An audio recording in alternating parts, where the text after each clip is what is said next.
Disclaimer. This is the 7th time that I am trying to record this video. If it does not work,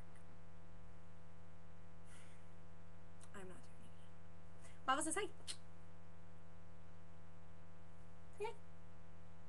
Say, in 2 of the videos, I jumped off of Liz.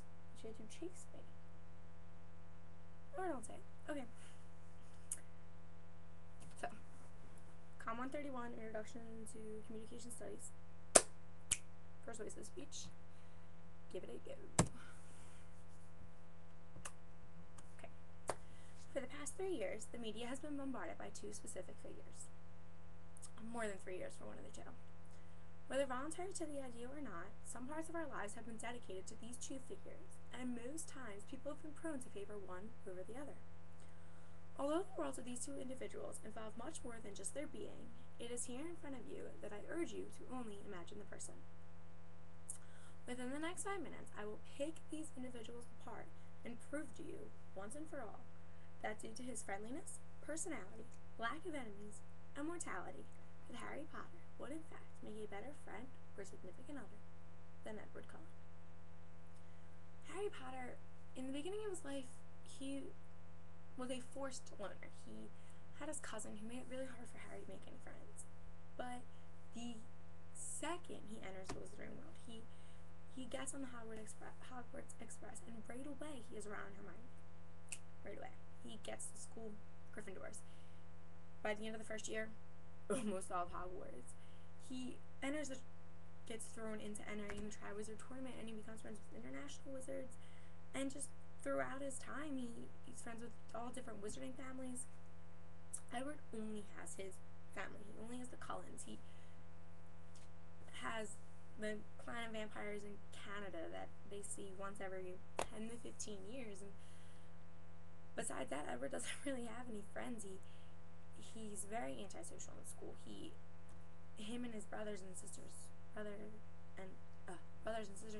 they sit together at lunch by themselves, and they don't really talk, and they don't eat, and they don't do anything. And as seen in Twilight, Moon, Eclipse, and Breaking Dawn, Edward's only friend is Belle.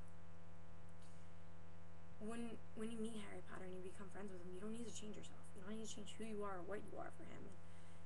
You can have your own friends in your own life, and he won't take you away from them. Or if he doesn't like them, he's not gonna try to kill them. He doesn't want to ruin their being. And he'll do all he can to protect you. He'll do all he can to protect his friends, their families, the world. Harry Potter will try to protect everyone if he can. And unless you're okay with the fact that you need to worry every day constantly if Edward's going to try to eat you, you're going to have to change your form for him if you want to spend the rest of your life with him. You're going to have to become a vampire. You're going to have to leave your friends and your family and go with him. And, he only wants to protect you in the end.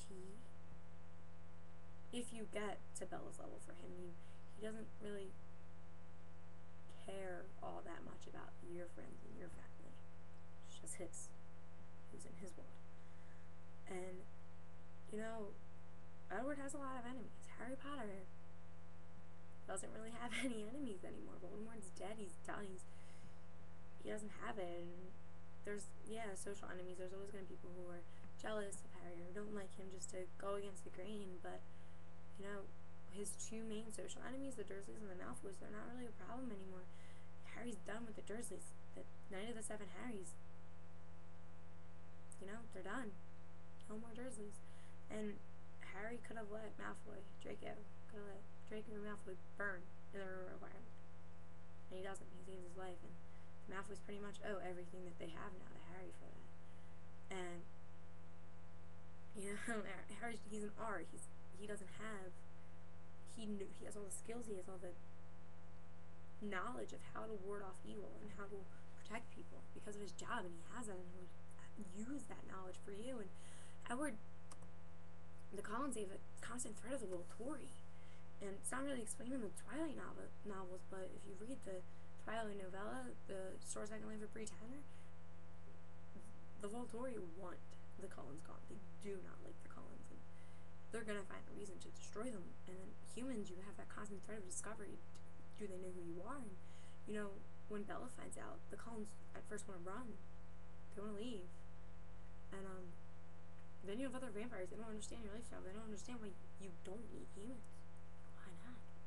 And you know, Harry Potter, he's a human. He's immortal. He's gonna die. He's gonna grow. He's gonna die. But it's what you're supposed to do in life. You're supposed to grow. You're supposed to have a family and work and stay stable and raise your children. And Harry can do that all. But Edward, you can. And if you change to a vampire to be with Edward, you have to repeat high school over again, because you look like you're 17 or 18 or 19, and you're going to look like that for the rest of your life and for the rest of your existence.